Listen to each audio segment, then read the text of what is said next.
Labor Paul, we wanted to have you on because kids are obviously going back to school. And I think the big item in the news right now is that many school districts are experiencing a teacher shortage.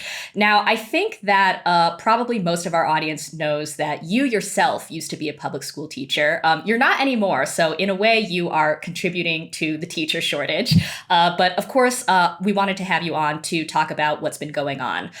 Now, just as a little bit of background on the teacher shortage, I think people have probably heard the news. This is happening kind of all across the country. I'll just say here in New Mexico, there have been so many teacher vacancies that earlier this year, the state approved emergency pay raises for teachers. And I think the bit of news that people probably saw was that the governor was asking National Guard members to fill in as substitute teachers. So, there's a lot going on. I also do want to mention, though, that I don't think that the teacher shortages are uniform across the country. I think that something that's interesting, but also not surprising, is that the school districts that were kind of struggling before the pandemic with vacancies and with funding are the ones that have been hit the hardest. And I think that, more affluent, kind of well-off districts haven't been experiencing, at the teacher shortage on the same level. So, as somebody contributing directly to the teacher shortage, Paul, what got us to this point? Yeah, well, really, I just want to say I am single-handedly responsible for this crisis, so I would like to apologize to the public education system. But yeah, so, in all seriousness, first, you're right to point out that it's not uniform across the board. It's not that surprising that the districts that have been struggling for a while with staffing shortages are experiencing them worse even now. But what we're looking at now, they're saying there's around a shortage of 300,000 teachers and staff across the country. Some rural districts are shifting to 4-day school weeks because of it.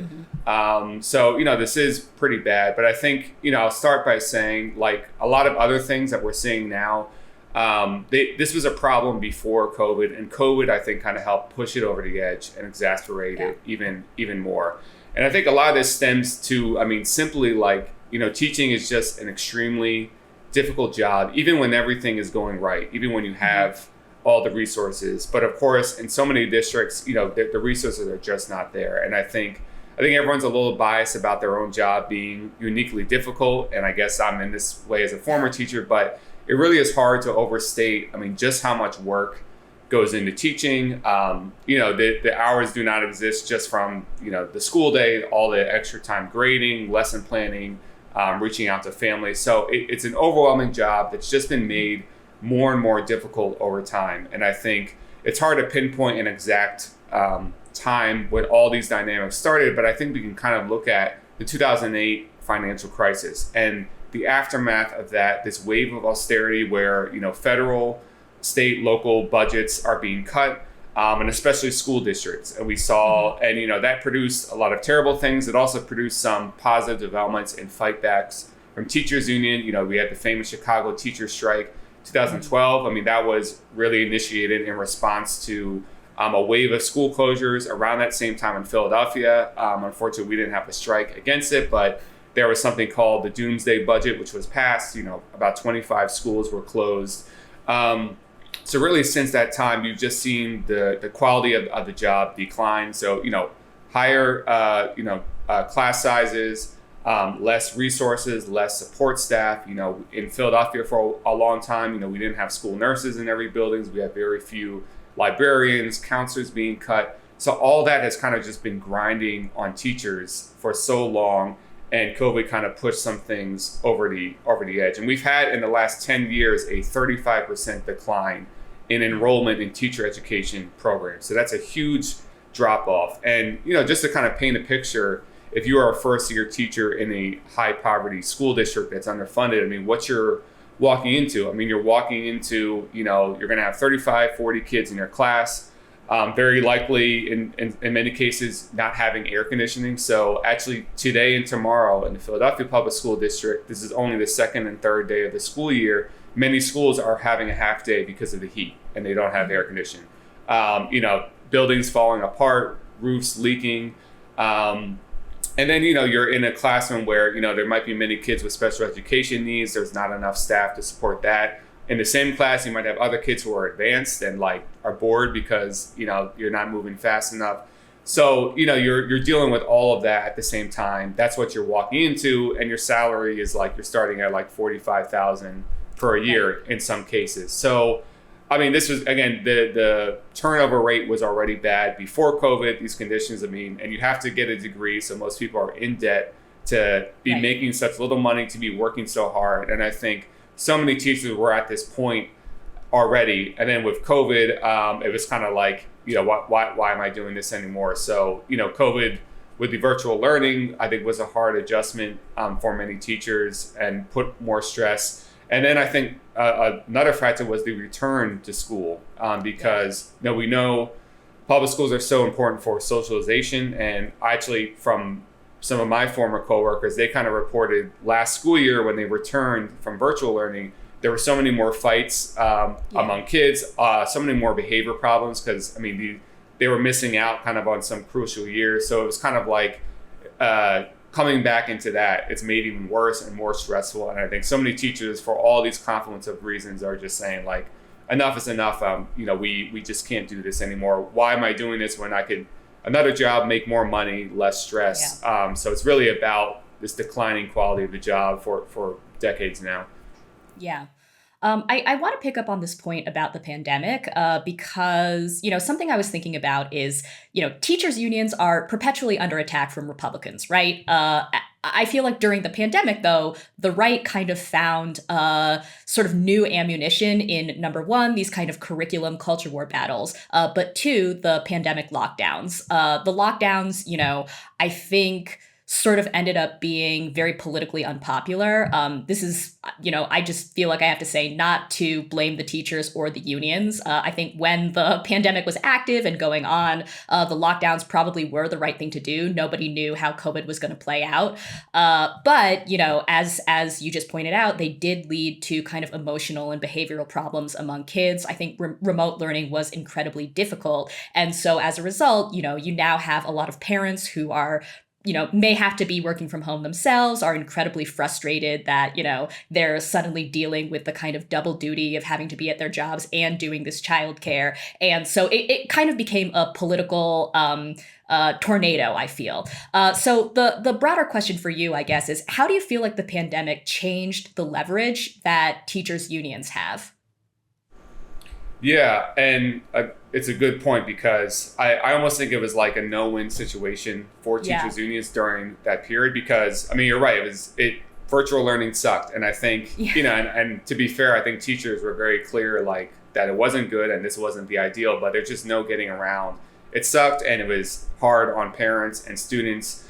And I think, there probably were certain situations where in hindsight we could have said maybe lockdowns lasted too long and things like that. But I think it definitely allowed the right wing to seize on very real issues and real discontent among parents to weaponize against teachers. And so I imagine, now it's hard for me to say being in Philadelphia, I don't think it was the same dynamic, but I imagine maybe in more rural areas, that was another point of frustration for teachers where all of a sudden the job has become overly politicized around dumb culture wars. Then you have the critical race theory stuff and, the right wing is kind of seizing on winning elections to school boards and making teachers' lives very difficult. So I imagine that could have been a factor also in many teachers deciding like this is just too much to deal with.